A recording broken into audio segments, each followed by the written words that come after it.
제목을 다 같이 읽도록 하겠습니다. 시작. 우리나라 속담에 열 길 물속은 알아도 한 길 사람 속은 모른다라는 말이 있습니다. 사람의 속마음을 알기가 좀처럼 쉽지 않다는 것입니다. 요즘 졸혼이나 또한 황혼이혼이 늘어난다고 합니다. 결혼을 졸업하는 것입니다. 또한 손주들까지 있음에도 이혼을 결심하는 이유 중에 가장 큰 것이 자기 마음을 몰라준다는 것과 여전히 배우자가 자기 뜻대로 자기 방법대로만 살고 있다라는 것입니다. 마음을 몰라준다는 것, 예전에 힘든 일제강점기나 6.25를 겪을 땐 이런 감정을 갖는 것 자체가 사치였습니다. 그런데 시대가 바뀌면서 상대방의 자신의 마음을 몰라주는 것, 특별히 사랑하는 사람의 자신의 마음을 몰라주는데 내 마음을 몰라주는 사람과 함께 사는 것보다는 혼자 사는 것이 훨씬 낫다라는 생각이 지배되게 된 것입니다.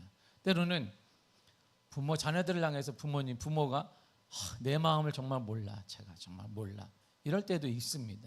또한 자녀는 부모를 향해 내 마음을 정말 몰라준다는 말이 있습니다. 소통이 안 돼, 생각이 안 돼, 누구하고 말하나 이렇게 말할 때가 있습니다. 그런지 몰라도 우리 아이들이 저한테만 몰래 보내는 게 있어요. 아빠만 알고 있어. 그래서 아빠, 내가 이번에 뭘 쓸 거니까 엄마한테 보여주면 안 돼. 근데 제가 카드를 막내 주는데 카드가 딱 쓰는 순간 제가 자고 있는데 시차 때문에 새벽에 이게 딸랑하고 이게 여기 탁 핸드폰에 찍혀요. 그럼 우리 사모님이 이렇게 탁 비밀번호는 우리 다 알아, 우린 다 알아. 모든 식구들이 알기 때문에 미국에 어디 썼다 그러면 얘가 썼구나. 그러면 제가 나도 그러면 아침에 우리 막내가 와요. 아빠 내가 썼는데 아빠만 알았지. 그러니까 아빠만 알았다. 아빠 걱정하지 말아라. 내가 뭐 필요해 썼으니까 썼다 그러면 아빠 땡큐 알러뷰 하고 딱 끊어요. 필요할 때만 그렇게 합니다. 필요할 때만 그렇게 하잖아요. 그러면서 이제 제 아빠 마음은 그래, 언젠가 알아주겠지. 아빠의 마음, 내가 뭘 원하는지 알아주겠지. 이렇게 기다리게 되는 것이죠. 주님도 우리를 향해 같은 마음을 품고 있을 겁니다. 모든 것에 끝이 있습니다. 죽음을 앞둔 사람의 말을 유언이라고 말합니다. 이 유언에는 가장 진실되고 거짓 없는 순수 그 자체의 말을 하게 되어 있습니다. 유언하는데 장난하는 사람이 없잖아요. 인생에서 가장 하고 싶었던 말, 전해주고 싶은 말, 마지막으로 하고 싶은 말을 남기게 됩니다. 작년 5월에 제 큰딸이 약대 박사과정을 마쳤습니다. 그 학교가 155년 역사가 됐는데 깨지지 않는 전통 중에 하나가 졸업식 연설은 자국민 즉 미국 시민권을 가진 학생이 대표로 한다는 것이었습니다. 그런데 작년 5월에 그 전통이 깨졌습니다.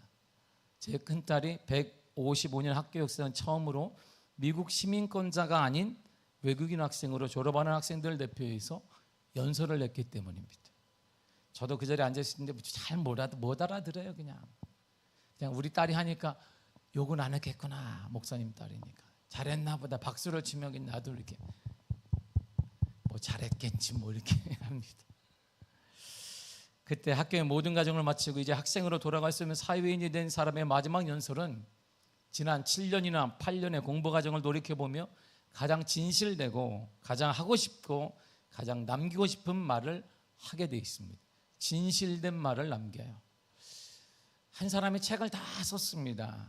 그 다음에 가장 결론의 말에는 책을 통해 하고 싶은 말을 쓰게 되어 있습니다.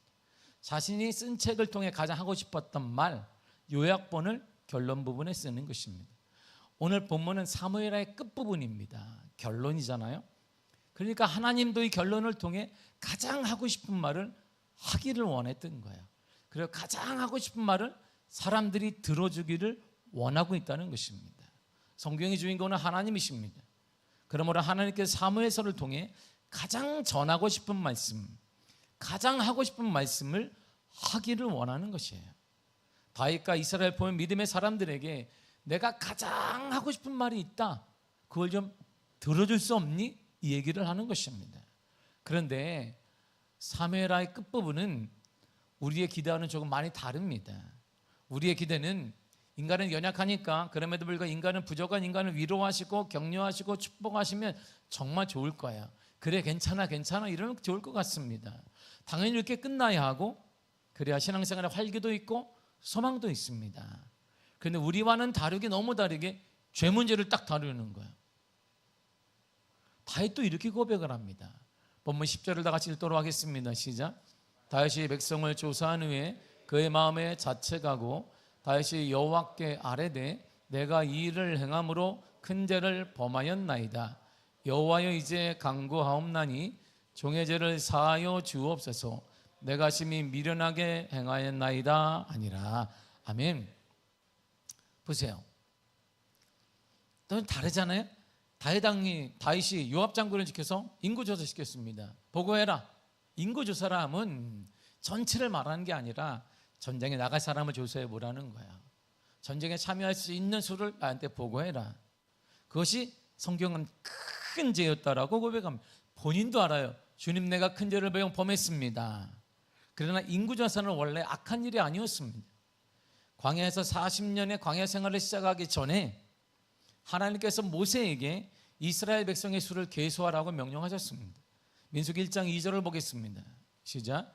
너희는 이스라엘 자손의 모든 애 중 각 남자의 수를 그들의 종족과 조상의 가문에 따라 그 명수대로 계수할지니. 자, 계산해라. 계수해봐라. 다 해봐라. 종족에 따라 얼마나 되는지, 전쟁에 나갈 사람이 얼마나 되는지 다 보고해라. 그리고 40년 광야 생활이 끝날 쯤에 같이 다시 모세에게 같은 명령을 하나님이 내리십니다. 민수기 26장 2절입니다. 시작. 이스라엘 자손의 온 회중의 총수를 그들의 조상의 가문을 따라 조사하되 이스라엘 중에 20세 이상으로 능히 전쟁에 나갈 만한 모든 자를 계수하라. 아멘. 보세요. 두 번째 조사에서 이스라엘 백성 무장된 군사의 수가 40년 전보다 줄었습니다. 이게 죄를 통해서 적지 않게 죽은 사람이 많기 때문에 줄었어요. 그래서 하나님이 다 조사해보라 해놓고 그걸 토대로 해서 가나안 정복과 땅을 분배하는 데 사용했습니다. 적절하게 하나님이 사용하신 것입니다. 그러나 다윗이 인구조사를 실시한 이유는 전혀 달랐습니다. 다윗은 이 인구조사를 통해 가혹한 징벌을 받았습니다. 24장 15절입니다. 시작. 이에 여호와께서 그 아침부터 정하신 때까지 전염병을 이스라엘에게 내리시니 다네세부터 브엘세바까지 백성의 죽은 자가 7만 명이라. 아멘. 인구조사 하나 때문에 7만 명이 죽었습니다. 인구조사 하나 했다고 7만 명의 군사가 죽었습니다. 인구조사 하나 했다고 20세 이상의 전쟁에 나갈 만한 남자만 7만 명이 죽었습니다. 그러니까 7만 명이니까 그 가정 보세요. 7만 가정이 지금 쑥대밭이 된 거예요. 거기에는 자녀도 있고 아내도 있고 아버지도 있는데 싹 죽었습니다. 같은 내용이 역대상 21장에 기록되어 있는데 다윗이 인구조사를 했던 이유를 역대상 18장에서 20절을 보면 쉽게 이해가 됩니다. 이 장들은 대적을 물리친 다윗의 승리에 대해서 쭉 언급하고 있습니다. 이 장에서 다윗은 블레셋을 이겼고 모압을 이겼으며 암몬을 이겼으며 아라 족속을 다 물리쳤습니다. 승승장구하는 거예요. 이런 계속되는 승리로 다윗은 우쭐해졌습니다. 자기가 보기에도 대단하다고 생각했습니다. 그리고 이제 다윗은 더 큰 승리를 위해 위대한 왕이 되기 위해 군대를 증강하고 싶었던 거예요. 내가 이 정도 승리했는데 군대 수가 더 많으면 엄청난 승리에다가 전리품도 많아지고 내 이름도 드높아지고 한 번 승리한 거 끝까지 가기를 원했던 것입니다. 그리고 자신의 왕권도 강화되어서 내 자손들이 자자손손 왕이 될 수 있겠다. 사울은 1대에 끝났지만 이렇게 내가 왕권이 강화되면 자자손손 내 자녀들이 왕이 될 수 있겠다는 생각을 했습니다. 다시 노년이 되면서 자신의 살아온 세월을 돌아보았습니다. 더 많은 군사가 있었으면 더 큰 승리를 얻을 수 있다라고 확신했습니다. 그리고 안전적인 왕권도 유지될 수 있다고 보았습니다. 그러나 다윗의 명령을 계속 얘기한 거예요. 요압 장군에게 인구를 조사하라. 그랬더니 요압 장군의 생각은 다윗과는 좀 달랐습니다. 그는 다윗의 명령을 딱 듣자마자 이렇게 반응했습니다. 3절을 보겠습니다. 시작. 요압이 왕께 아뢰되 이 백성이 얼마든지 왕의 하나님 여호와께서 100배나 더하게 하사 내 주 왕의 눈으로 보게 하시기를 원하나이다. 그런데 내 주 왕은 어찌하여 이런 일을 기뻐하시나이까 하되. 아멘. 보세요. 왜 하십니까? 이렇게 말해요. 요압 장군. 하나님은 능히 100배나 더할 수 있습니다. 하나님이 당신에게 필요하다면 인구를 100배나 더할 수 있고 증강할 수 있고 더 많은 거 줄 수 있는데 왜 인구 조사를 하려고 하십니까? 의도를 알았기 때문이잖아요. 그리고 다윗의 그 전까지 신앙과 이것은 배치되고 맞지 않습니다. 예전에 그의 순수한 신앙을 보세요. 그의 신앙이 이랬거든요. 사무엘상 17장 47절입니다. 시작. 또 여호와의 구원하심이 칼과 창에 있지 아니함을 이 무리에게 알게 하리라. 전쟁은 여호와께 속한 것인즉 그가 너희를 우리 손에 넘기시리라. 아멘. 전쟁은 누구에게? 하나님께 있는 거예요. 전쟁의 승리는 누구에게? 하나님께 있는 것입니다. 인생의 승리와 패배의 결정자는 누구다? 하나님이라는 것입니다. 우리 물론 최선을 다해야 합니다. 최선을 다하지 않고 우리가 감나무에 앉아가지고 감나무가 떨어지길 바라는 것은 그거는 게으른 자. 게으른 자는 절대 하나님 쓰지 않습니다. 최선을 다해야 합니다. 그러나 최종적인 결정권자는 하나님이시라는 고백이 참된 신앙 고백이고 다윗은 이 신앙을 가진 자예요. 전쟁은 하나님께 있으니 골리앗이 아무리 강하다 할지라도 나는 전쟁 경험이 하나도 없자 할지라도 하나님 나와 함께 하시면 내가 능히 골리앗을 이겨낼 수 있다라고 그는 고백했습니다. 그런데 성공을 조금씩 맛보자 그의 신앙이 변색됐어요. 돈을 조금씩 벌고 모으자 그의 신앙이 달라졌습니다. 뭔가 조금씩 잘 풀리자 그의 신앙이 변색됐어요. 안 될 때는 하나님을 찾았습니다. 궁핍할 때는 하나님을 찾았습니다. 그런데 좀 더 될 것 같고 잘 될 것 같고 돈이 좀 벌릴 것 같고 이제 뭔가 될 것 같으니까 그의 신앙이 변색됐어요. 환경이 변하고 오자 신앙이 조금씩 변색되기 시작했습니다. 이것이 바로 우리의 모습이다라는 거야. 이런 다윗의 태도에 대한 하나님의 진노는 여기서 끝나지 않았습니다. 16절을 보겠습니다. 시작. 천사가 예루살렘을 향하여 그의 손을 들어 멸하려 하더니. 아멘. 보세요. 원래 지금 15절에 7만 명이 원래 죽었어요. 지금 7만 명이 죽었습니다. 이스라엘 전역에서. 그런데 그것이 끝이 아니었다는 거예요. 하나님의 진노의 끝은 예루살렘 전체를 향하고 있습니다. 하나님의 진노의 방법을 잘 새겨둬 보세요. 이것이 지금 우리 사무엘서의 마지막을 결론하면 내 마음이 어떻고 내가 어떻게 진노하는지를 봐라 이렇게 말씀하시는 거예요. 다윗이 군사 사람을 선택했습니다. 예전에 하나님만 쓰면 충분하다고 보았습니다. 골리앗이든 누구든 어떤 문제에든 하나님이 함께하면 되는 거야. 그런데 이제는 달라졌어요. 사람의 수가 더 많으면 군사의 수가 더 많으면 좋겠다라고 생각하고 그게 승리의 조건인 줄 알았습니다. 이것이 자신의 힘의 원천이라고 생각했습니다. 하나님은 이런 잘못된 신앙을 가진 다윗에게 다윗이 믿고 있었고 신뢰했고 집착했던 군사들 그 사람들을 완전히 빼앗아 버리는 거예요. 너가 그 사람들을 믿었지 7만 명을 데려갔습니다. 근데 거기서 끝난 것이 아니라 예루살렘을 향하여서 천사가 칼날을 딱 들었어요. 누구? 군사들을 치겠다는 것입니다. 그래서 7만 명의 끝이 아니라 어쩌면 그것이 시작일 수 있다는 것입니다. 하나님의 명령을 받은 천사는 진노의 칼을 다시 들었습니다. 이스라엘에서 가장 크고 부유하고 사람들로 북적이는 예루살렘을 치려고 했습니다. 예루살렘을 쑥대밭으로 만들겠다는 거예요. 누구만 선별하여? 군사들만 선별하여서 말이에요. 이처럼 지금도 하나님의 마음은 동일합니다. 하나님보다 신뢰하는 그것 바로 그것을 하나님은 약화시키거나 제거하시는 거예요. 그럼 돌아오겠지. 하나님보다 자랑하는 그것 바로 그것을 가차 없게 하시거나 가치 없게 하시거나 비웃음거리가 되게 하시는 것입니다. 하나님보다 믿고 따르는 그것 바로 그것이 오히려 자신에게 상처가 되게 하시는 것입니다. 그래서 배신당했다, 세상이 이럴 수 없다 말은 세상은 그런 거예요. 세상은 원래 그런 것입니다. 이처럼 사무엘서의 마지막을 통해 하나님께서 우리에게 뭔가를 말씀하고 계십니다. 내 마음을 좀 알아줄 수 없니? 내가 좀 내 마음을 좀 알아줄 수 없겠니? 이 얘기를 계속 하시는 거예요. 내가 가장 싫어하는 것이 무엇인지 내가 말했는데 왜 모르니? 내가 가장 싫어하는 게 뭔지, 미워하는 게 무엇인지 알아줄 수 없겠니? 이렇게 말하고 있는 거예요. 사랑하는 성도 여러분, 승리는 하나님이 주시는 겁니다. 회복은 하나님이 주시는 거예요. 우리에게는 하나님이 열어주시는 것입니다. 우리의 바람은 하나님께서 들어주시는 것입니다. 사람들의 착각을 해요. 북이스라엘의 아방 때에 당시 근동의 최고의 세력을 가진 사람은 아람 왕이었는데, 베나닷이라는 아람 왕이었어요. 그가 군대를 막 모아요. 군대를 모으더니 좀 부족한 것 같은데, 그러더니 주위에 32명의 왕들을 다 결속시킵니다. 그리고 다 군대를 가지고 하니까 가장 모였어요. 아니, 벌떼처럼, 개미떼처럼 모았습니다.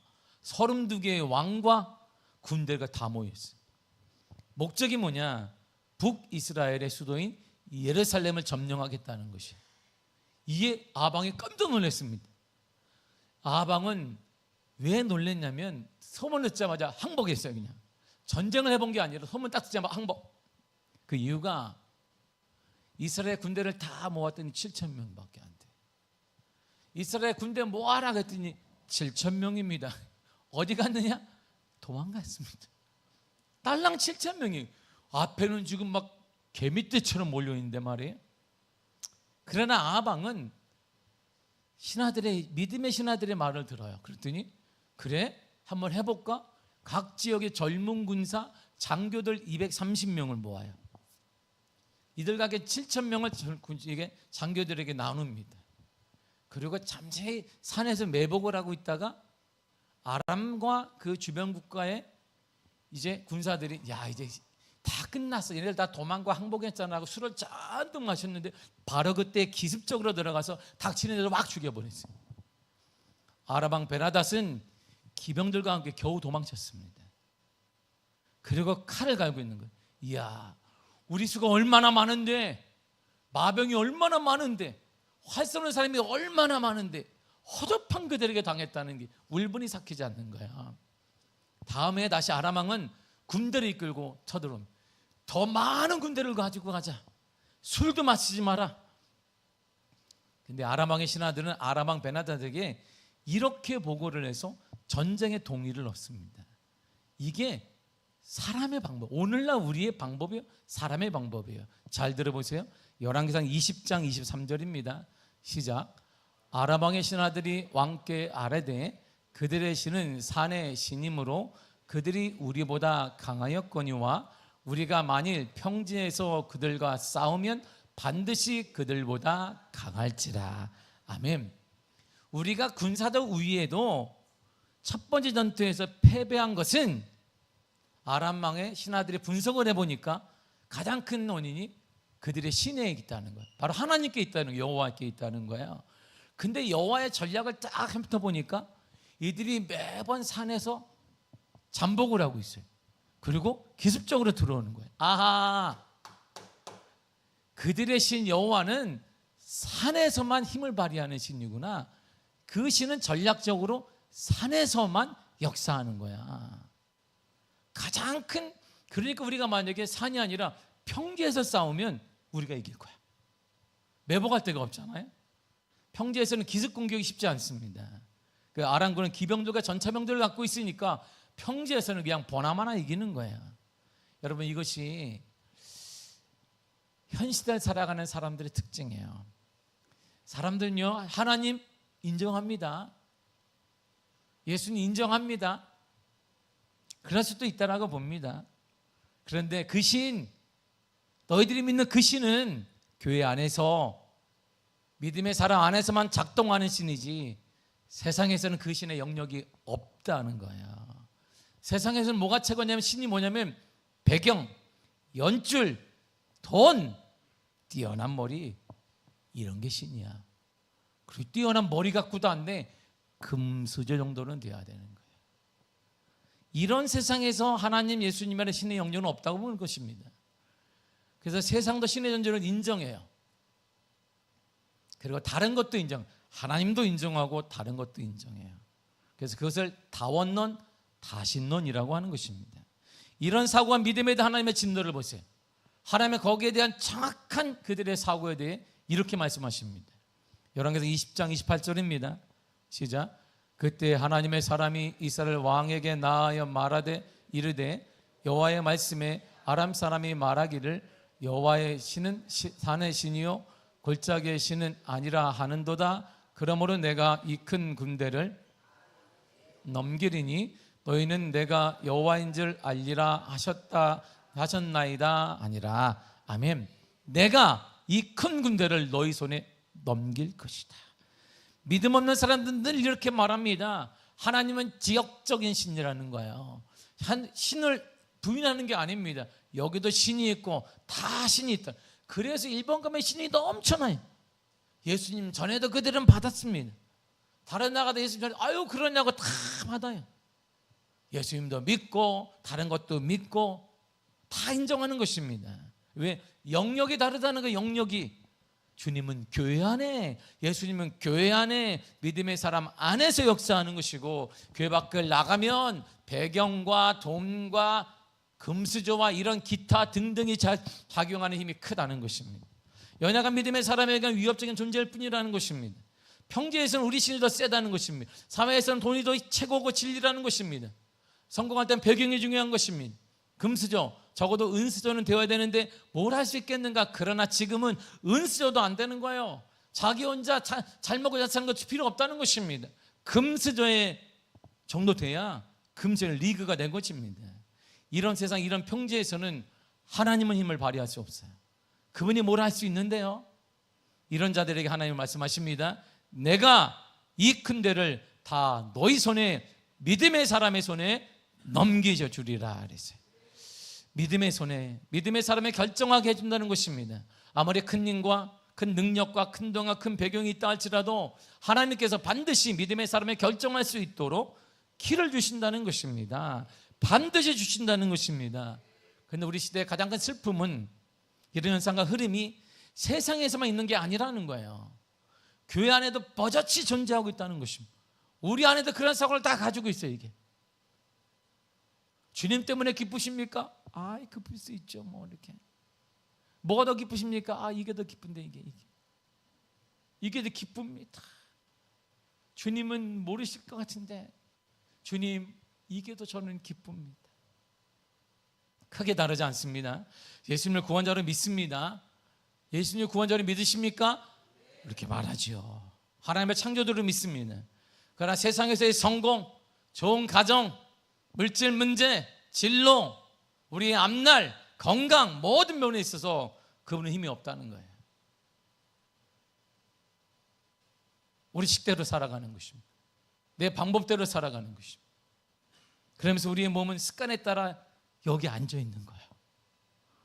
그런 이런 사고와 믿음을 가진 사람은 조금만 삶에 틀어지거나 원하는 대로 되지 않으면 삐져요. 떠날 채비를 합니다.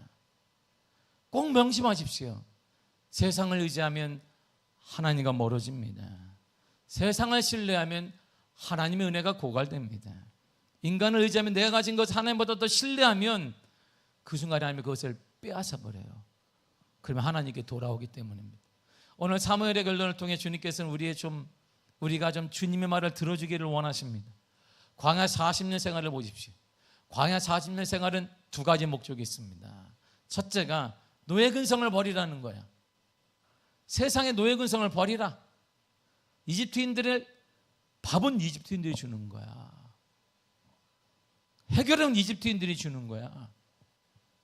뭐는 거기에 나오는 거야. 그거 버려라. 그거 세상의 노예 근성을 버려라.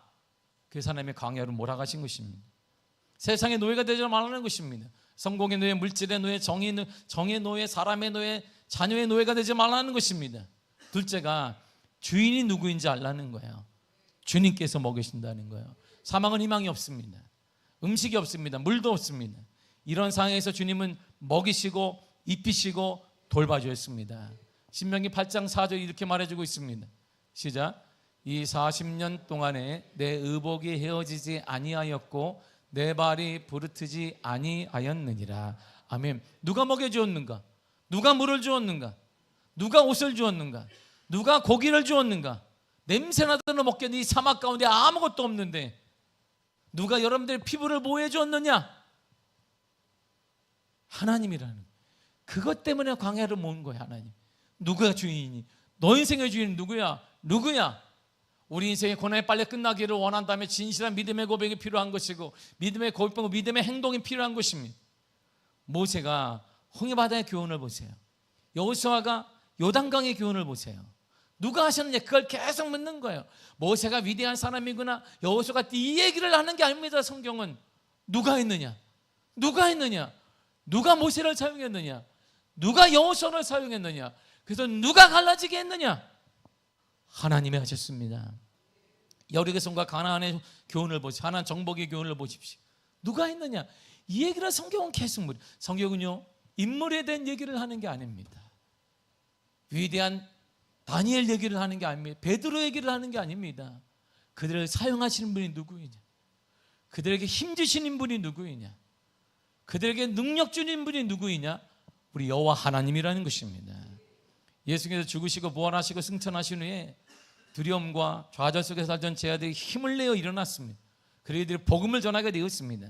당시 예루살렘 인구가 10만 명이 조금 넘었는데 복음을 전하자 한 명도 없었던 예루살렘 땅에 10,000명 이상의 사람들이 교회를 이루었습니다. 너무 커졌어요. 10,000명 이상 수용할 수 있는 곳이 어디 있겠습니까? 폭발적인 성장이 일어났습니다. 어떻게 가능했을까요? 이들이 두려움 속에 기도할 때 성령께서 임하셨고 그분이 일하셨습니다. 그래서 이들이 복음을 전할 때 기적과 표적을 주님이 허락해 주신 것입니다. 마가복음 16장 17절과 18절 이렇게 말합니다. 시작. 믿는 자들에게는 이런 표적이 따르리니 곧 그들이 내 이름으로 귀신을 쫓아내며 새 방언을 말하며 뱀을 뒤집어 올리며 무슨 독을 마실지라도 해를 받지 아니하며 병든 사람에게 손을 얹은즉 나으리라 하시더라. 아멘. 믿는 자들에게는 표적과 기적을 하나님이 허락하시는데 누가? 하나님이 허락하시는 거예요. 누가? 내가 하는 거 아니면 누가? 하나님이 하신다는 것입니다. 오늘 주님은 사무엘서의 결론을 통해 우리가 주님의 뜻을 알기를 원하고 계십니다. 사랑하는 성도 여러분, 주님의 마음을 좀 알아줄 수 없습니까? 왜 아직도 주님의 마음을 알지 못합니까? 여러분이 필요한 그것 주님께 있습니다. 잠언서 8장 18절과 19절에 이렇게 말합니다. 시작. 부귀가 내게 있고 장구한 재물과 공의도 그러하니라. 내 열매는 금보나 정금보다 나으며 내 소득은 순금보다 나으니라. 아멘. 부귀와 큰 재물과 공의 하나님께 있다. 금보다 더 좋은 열매, 삶, 미래, 다음 세대 하나님께 있다. 하나님께 있다. 하나님께 있다는 것입니다. 여러분이 원하는 그것 주님께 있습니다. 잠언서 10장 22절 이렇게 말해요. 시작. 여호와께서 주시는 복은 사람을 부하게 하고 근심을 겸하여 주지 아니하시느니라.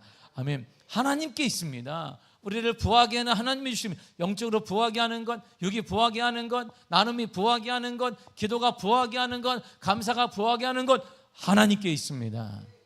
예루살렘으로 향하던 하나님의 진노가 7만 명을 죽인 후에 멈춰졌습니다. 갑자기 딱 멈춰졌어요. 그 이유를 성경이 이렇게 말해요. 17절을 본문 읽겠습니다. 시작.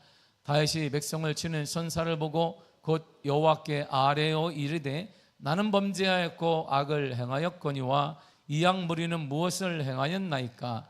청하건대 주의 손으로 나와 내 아버지의 집을 치소서 아니라. 아멘. 다윗이 그때 회개했습니다.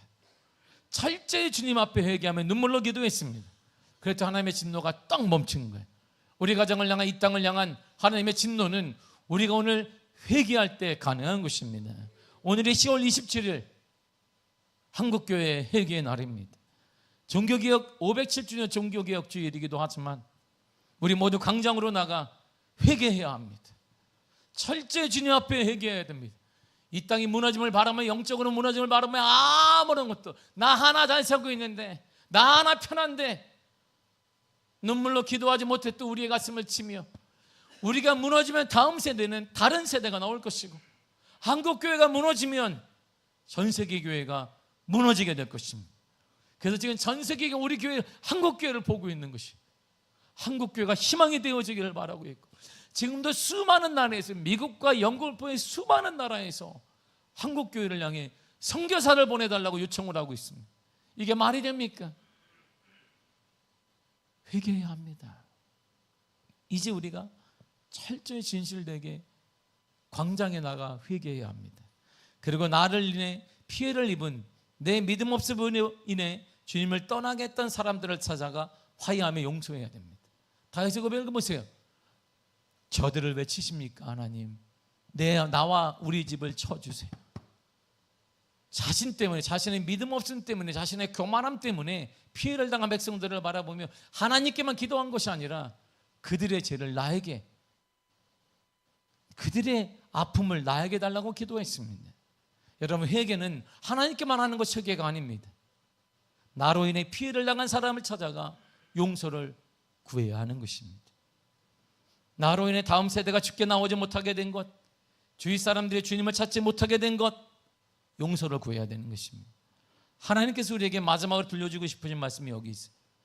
잘 한번 들어보십시오. 사무엘하 5장 10절입니다. 시작. 만군의 여호와 하나님 여호와께서 함께 계시니 다윗이 점점 강성하여 가니라. 이유가 딱 하나밖에 없어요. 다윗이 강성해졌다, 땅이 넓혀졌다, 승리하였다, 하나님의 은혜로 살았다. 그는 뛰어난 지략가가 아니에요. 그는 목동입니다. 이스라엘 백성들이 천시적인 직업 중에 하나는 목동이에요. 근데 어떻게가 강성의 이스라엘의 최고의 전성기를 이루었으면 딱 이유는 하나입니다. 여호와가 함께 계시. 하나님이 함께 하시면 이런 기적이 일어납니다. 역대상 11장 9절에도 이렇게 말합니다. 시작. 만군의 여호와께서 함께 계시니 다윗이 점점 강성하여 가니라. 아멘. 하나님이 함께 하시면 점점 강성하여지는 것입니다. 우리의 승리는 하나님께 있는 것입니다. 내게 있는 것이다. 하나님이 함께 하시면 우리의 교회가, 한국교회가 일어나며 미아교회가 일어나며 여러분의 가정도 일어나게 될 것입니다. 문제가 하나님과 함께 하는 것입니다. 전신을 바짝 차려야 합니다. 작은 것 때문에 시험 들었다 그런 말 하지 말고, 지금이 그런 때가 아니란 말입니다. 우리 가정이 영적이 무너져가는 걸 바라보며 이런 작은 사소한 것 때문에 물러설 때가 아니란 말입니다. 하나님과 함께 할 수 있다면 우리는 다 포기할 수 있어야 되는 것입니다. 하나님과 함께 할 수만 있으면 그 어떤 것도 포기할 수 있는 믿음의 각오를 주님께 표현할 수 있다면 여러분이 속한 공동체와 가정과 우리 공동체는 점점 강성하여질 것입니다. 점점 부흥하여질 것입니다. 신의 영광을 맞이하게 될 것입니다. 그런 은혜가 여러분의 삶에 가득하시기를 간절히 축복합니다. 기도하겠습니다. 하나님 감사합니다.